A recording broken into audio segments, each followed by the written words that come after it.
10e jour, l'exil. Premier point. Fuite en Égypte. Tout est calme à Nazareth. C'est la sérénité du ciel. Soudain, au milieu de la nuit, l'ange du Seigneur réveille Joseph. Levez-vous promptement, dit-il. Prenez l'enfant et sa mère et fuyez en Égypte, car il arrivera qu'Hérode cherchera l'enfant pour le faire mourir. Ô Dieu, quelle épreuve pour la foi de Saint Joseph! Son fils, le Fils du Très-Haut, est poursuivi par un cruel tyran qui a juré sa mort. L'ange lui-même paraît alarmé du péril de l'enfant, et il semble, dit un Saint-Père, que la terreur ait saisi le ciel avant de se répandre sur la terre. Mais d'autre part, quelle soumission! Joseph obéit sans délai. Il prend l'enfant Jésus entre ses bras et part pour l'Égypte avec Marie. Représentez-vous, âme chrétienne, la Sainte Famille dans cette fuite précipitée. Suivez-la à travers des pays inconnus et des déserts arides, sans autre nourriture que le pain et l'aumône, ou du miracle, sans autre guide que l'abandon à la divine providence, sans autre abri que la voûte du ciel, durant un voyage d'environ 150 lieues. Qui pourra exprimer de pareilles tribulations? S'écrie Albert le Grand. Ah, ce que Jésus est venu au monde afin de sauver par la croix, de nous sauver par la croix. À peine est-il né, qu'il la porte lui-même et l'a fait porter à sa mère et à son père nourricier, afin de les associer à l'œuvre de la rédemption. Oui, s'écrie Bossuet, quand Jésus entre quelque part, il y entre avec sa croix, il y porte avec lui toutes ses épines, et il en fait part à tous ceux qui l'aiment. Acceptez donc, âme chrétienne, la croix que le Maître vous présente. Elle est le gage de son amour, le signe du salut, la clé du ciel. Oui, aimons bien nos croix, dit saint François de Sales. Elles sont toutes d'or. Deuxième point. Séjour en Égypte. Arrivé sur la terre d'Égypte, saint Joseph se fixa, selon la tradition, dans une ville appelée Héliopolis, et y demeura 7 ans environ. Qui pourra concevoir tout ce qu'il endura de privations, de souffrances et de mépris durant ce long exil? Tous les écrivains s'accordent à dire, avec saint Bonaventure et Marie d'Agreda, qu'il fut soumis, avec Jésus et Marie, à l'excès de la pénurie et de la misère. Pressé par la faim, le divin enfant, dit un pieux auteur, demanda quelquefois du pain à Joseph, et Joseph ne pouvait lui en donner. Quelle détresse, quelle épreuve pour le cœur d'un père si tendre! Et comme ce cœur devait saigner aussi de voir le Sauveur si offensé au sein de cette nation païenne, où tout était Dieu excepté Dieu lui-même. Il voyait l'idolâtrie sous les formes les plus ignobles, et avec le cortège des vices les plus grossiers.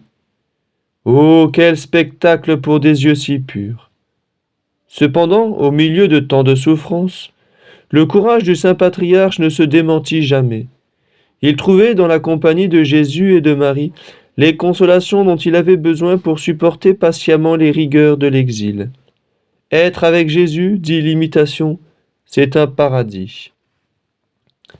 Le monde est pour nous, âme chrétienne, une terre d'exil, une vallée de larmes, où nous gémissons et pleurons sans cesse. Apprenons de notre saint protecteur que c'est dans une union intime avec Jésus et Marie que nous puiserons nos forces, appui et consolation.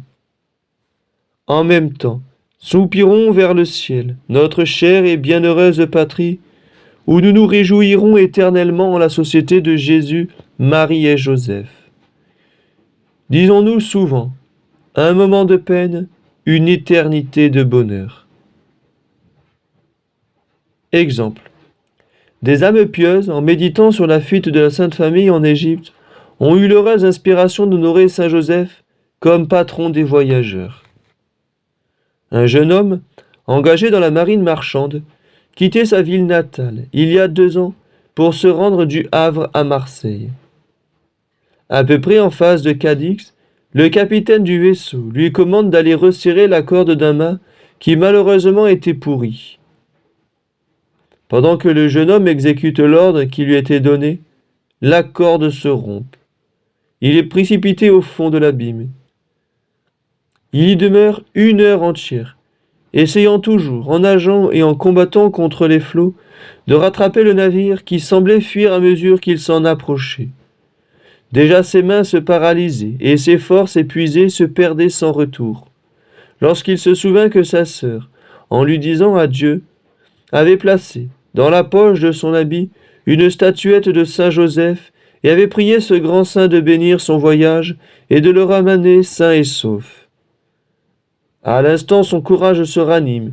Il invoque avec foi et confiance son bienheureux protecteur et promet de faire dire une messe en son honneur s'il le sauve de cet imminent danger. Aussitôt sa prière est exaucée.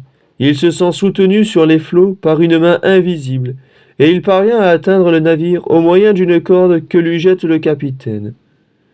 Sauvé par une protection visible du Saint Joseph, notre reconnaissant jeune homme s'est empressé d'accomplir son vœu. Il a assisté à la messe d'action de grâce avec toute sa famille, et il a prié l'époux de Marie de le préserver et de le délivrer toujours de tout danger. Prière. Ô Joseph, vous qui accompagnâtes l'enfant Jésus dans tous ses voyages, daignez être mon guide, mon appui dans toutes mes voies. Ne me permettez pas que je m'écarte jamais du droit sentier de la justice, ni que je perde la sainte compagnie de Jésus et de Marie. Préservez-moi de tout danger, fortifiez-moi de mes fatigues, jusqu'à ce que je parvienne à la terre des vivants, où je goûterai avec vous le repos éternel, ainsi soit-il.